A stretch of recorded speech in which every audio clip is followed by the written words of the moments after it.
As many of you know, this evening we're finishing our 4-week series on Dharma practices for challenging issues. Not that we have any challenging issues going on. Past topics have included politics, personal relationships, and the environment. And tonight we're going to be looking at money. Sounds like a weird topic for a Dharma talk, doesn't it? Money. And I'm going to use the term money in kind of its broadest sense. It'll include investments and other properties, anything that you acquire with money.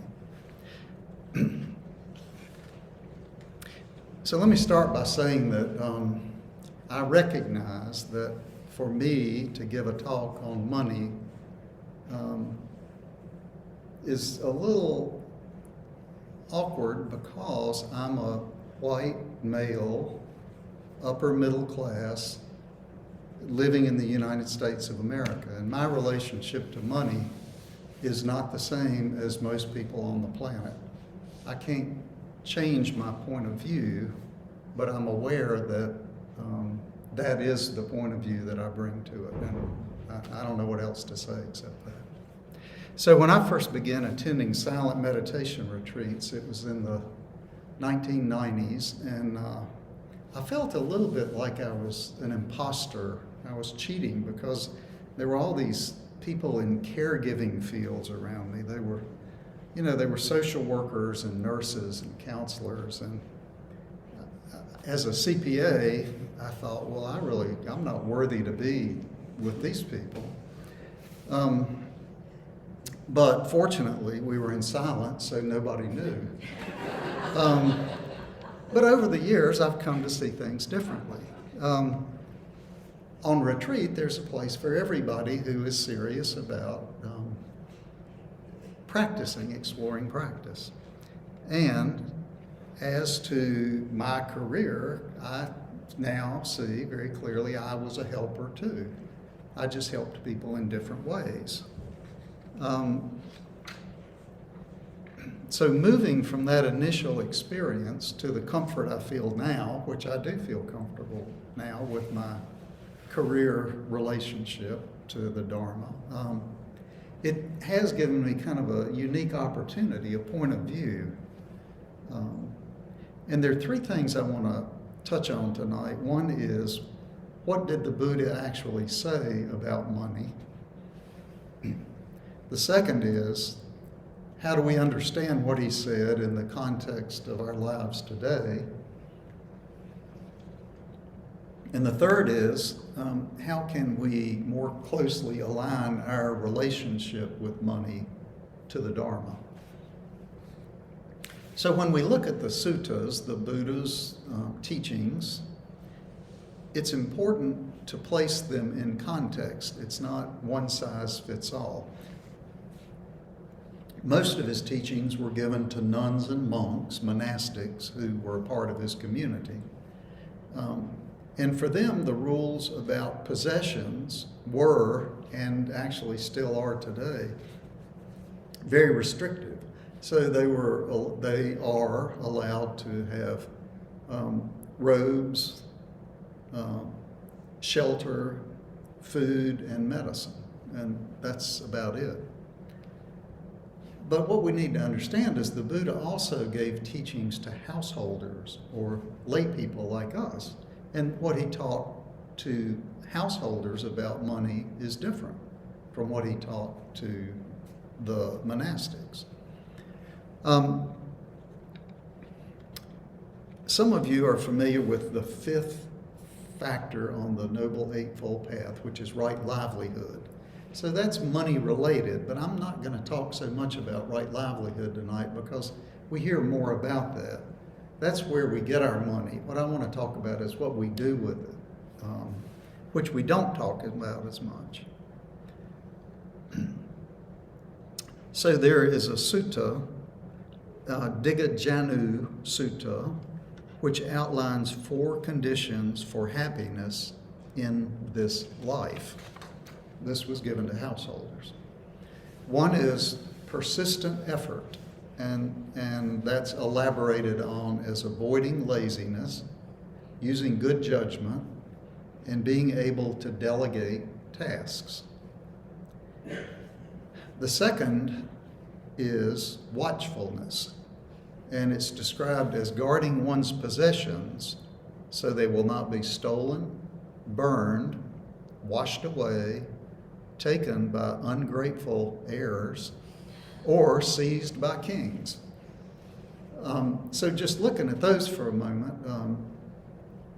stolen, most of us today, whatever money, property, wealth we have, somebody's not going to snatch it from our arm and run around the corner with it. It's not going to be stolen in that way. When people steal money from us today, it's usually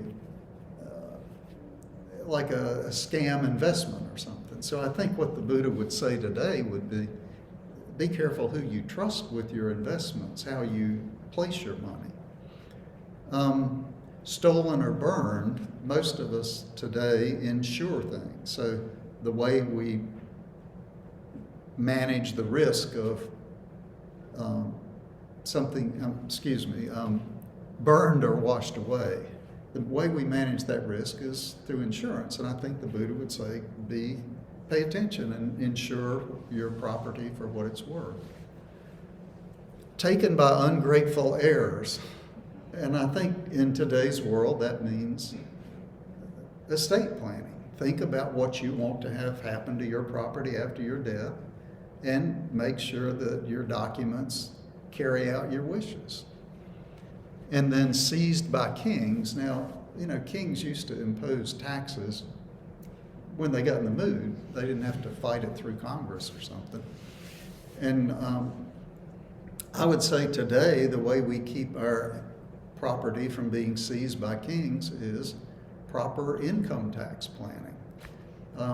Doesn't sound very dharmic, does it? But I think that's in the context of our lives today, that's what it means. So persistent effort, watchfulness. The third is good friendships. So this sounds a little interesting. Associating with those who are virtuous, charitable, wise, and faithful. So here we're hearing virtue and charity. Those are not things that pop to mind when we talk about money, but the Buddha wanted to incorporate that into the householder's understanding of money. And fourth is a balanced livelihood, neither extravagant nor miserly,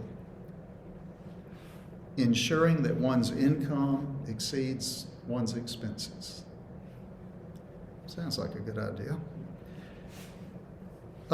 So that's a little different instruction from the monks and nuns who were and are prohibited from touching money. If you come about once a year, we have Ayya Sudama come, a monk, a Theravada monk, and when she leaves, the dana that has been donated for her vihara, she can't take that with her because she's not allowed to touch it.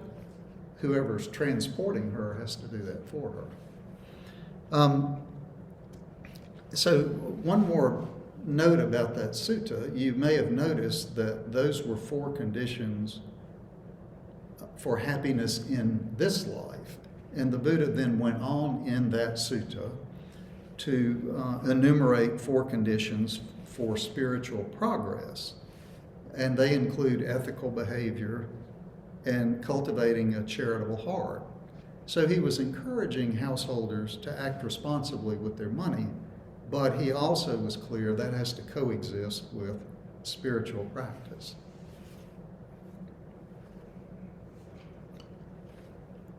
So, a little more about how we sort this out in our lives today.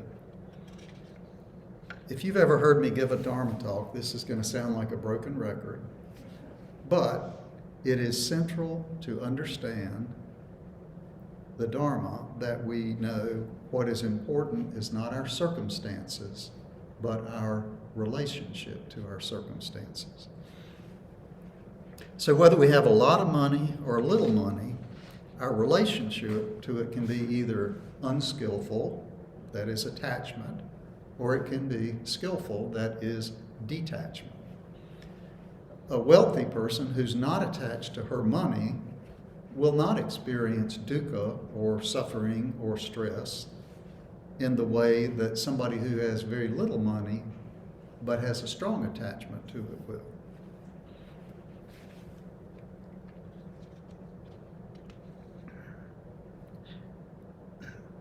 So an oversimplified view of having money, is that having money is problematic and it's to be avoided. So we may, if you grew up in a tradition that included the Bible, you've heard it said that it's easier for a camel to pass through the eye of a needle than for a rich man to enter heaven. Rich, well, that is what it says, man, person. But a more nuanced and accurate view is the attachment is the problem, not what we have, but how we relate to it. So has anybody ever heard of the book Tip of the Iceberg? It's by an author named Mark Adams. Anybody ever heard of it? It's not widely read. If you're ever planning a trip to Alaska, it's worth reading this book. This is a book about a trip to Alaska. And it's the story in 1899 of this research expedition. And it was organized by this railroad magnate, Edward Harriman, and he converted a steamship into what he referred to as a luxury floating university. And then he invited all these prominent scientists, writers, all these people to come with him on this trip, and they went to explore Alaska on the water. And Alaska was pretty unexplored at that time. One of those people he invited was John Muir. Most of y'all know who John Muir is. And Muir couldn't have been more different from Harriman. Harriman, the big railroad magnate. Muir was a devoted naturalist, an environmentalist, and an anti-capitalist. So one evening, they're at supper. Harriman's not at the table, but Muir's sitting there. He's having a conversation with one of the other guests, and the other guest said, well, wouldn't it be great if we were as rich as Harriman? And Muir's response was, I don't think Harriman is very rich.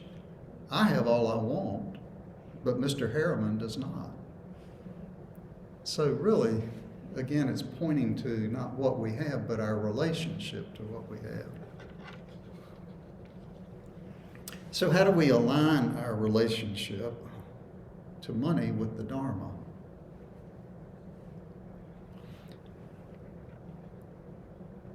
First and foremost, and this is true of a lot of ways that we try to apply the Dharma in our lives.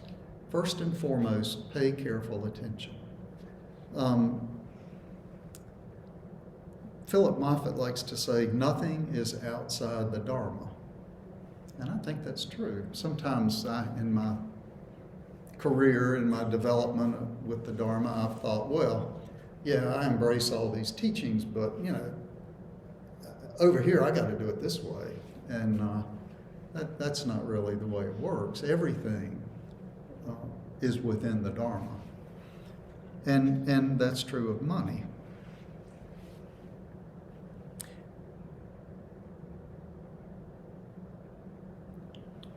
When we pay careful attention, that Dharma-informed perspective will start to show up more and more. One of the problems with money in our culture is it has multiple functions. It allows us to exchange it for goods and services. That's what we all think money's for. But there's a more insidious role that it plays, and that is it's a scorecard. My measurement of success in business is often associated with my profitability.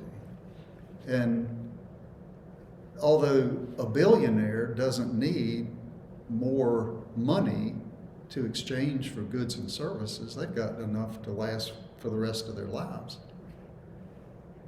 They don't stop pursuing business transactions. They're pursuing them because it will increase their score relative to their competitors, not so they'll have money.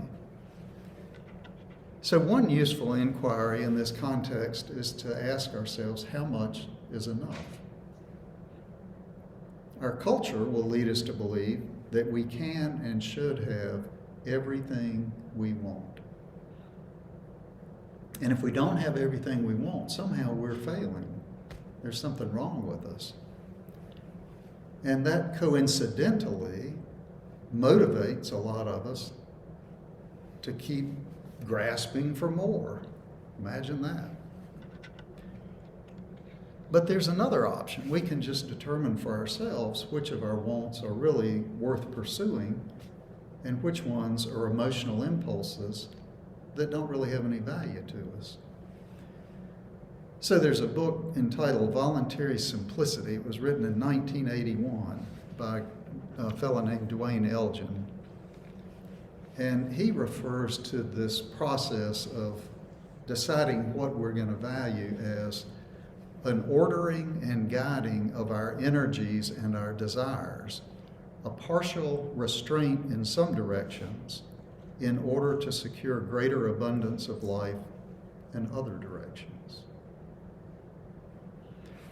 A partial restraint in some directions in order to secure greater abundance of life in other directions. And I think that's kind of what we're looking for here, to strike a balance, what's really important to us and not get sucked in by the consumer culture. So another way, not to say exactly the same thing, but to address the same topic, Vicki Robin and Joe Dominguez wrote a book entitled Your Money or Your Life, which I encountered quite a long time ago, and it really fundamentally changed my life, my relationship to money. That was before I had entered really on the path. And there's a statement that they make is, it's knowing what is enough money and material goods to keep you at the peak of fulfillment and what is just excess and clutter. It's having all aspects of your financial life in alignment with your values. And I think that's what we're trying to do. We're trying to align our financial behavior with our values. For most of us, that's pretty strongly connected to the Dharma. So if we wait for our culture to pose these questions to us, we're going to have quite a long wait, because our capitalist society, to exist, it has to grow consumption. That's the way it works. So we're swimming in the water of our perceptions that's created by this capitalistic society that is cultivating more and more and more, never satisfied. So I'm not saying capitalist businesses have some unwholesome motive. I had a lot of capitalists as clients when I was working. Some of them were nice people. What I'm saying is, generally speaking, the question of wholesome or unwholesome, it doesn't come into play when they're making decisions. They're making decisions about profitability. And so,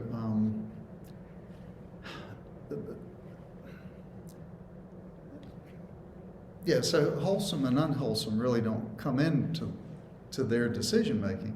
Therefore, we can't rely on them for any direction because they're not looking at what we're looking at.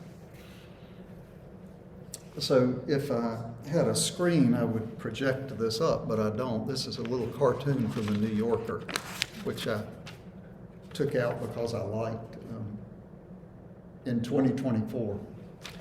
So here is a father and a son sitting on the sofa. And you can tell the father's been talking to the son, explaining things to him. The son's probably 6 years old, I don't know. And he's just finishing up his explanation, and his statement is, and that, son, is where wealth comes from. And the little boy's eyes are as big as saucers, you know, and I'm imagining what has been explained to him is, well, you pay people as little as you can get away with, and then you set your prices as high as you can get away with, and you run your competitors out of business, and you use the cheapest materials you can find. And you know, it is a little shocking when you kind of put it together.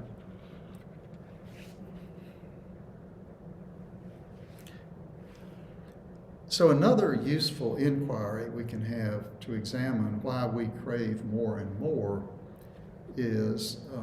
has to do with the Buddhist teaching on not self,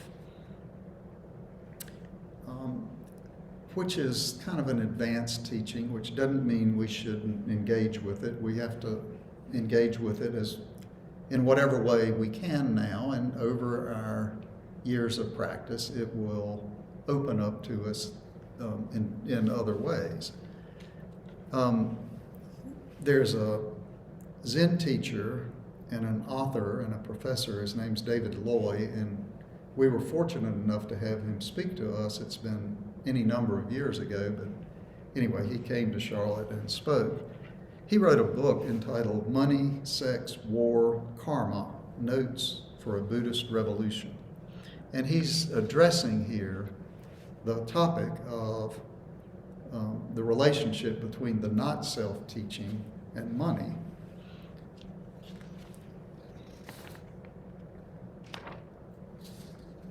What he says is the not self teaching gives Buddhism a special perspective on our dukkha, our stress or suffering, which also implies a special take on our hang-ups with money. The problem isn't just that someday I will get sick, grow old, and die. My lack of self means that I feel something is wrong with me right now. I experience the whole at the core of my being as a sense of lack. And in response, I become preoccupied with projects I believe can make me feel more real.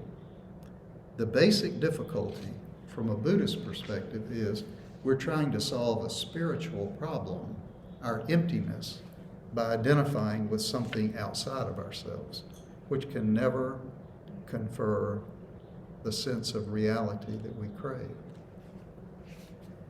When we look at what Loy calls our sense of lack, we really see that progress on this path naturally begins to inform that feeling, and that feeling begins to subside. And as the sense of lack begins to subside, the relentless wanting kind of follows suit with it. So if you're left with more questions than answers this evening, then this talk has been a success. As meditators, we understand our answers come not from the outside, but from within. I hope that these thoughts can prompt some investigation for you. And as we sit in silence, we investigate our experience. We investigate our motives and our understanding. So with any luck, this will inform your exploration of your relationship with Dharma and money.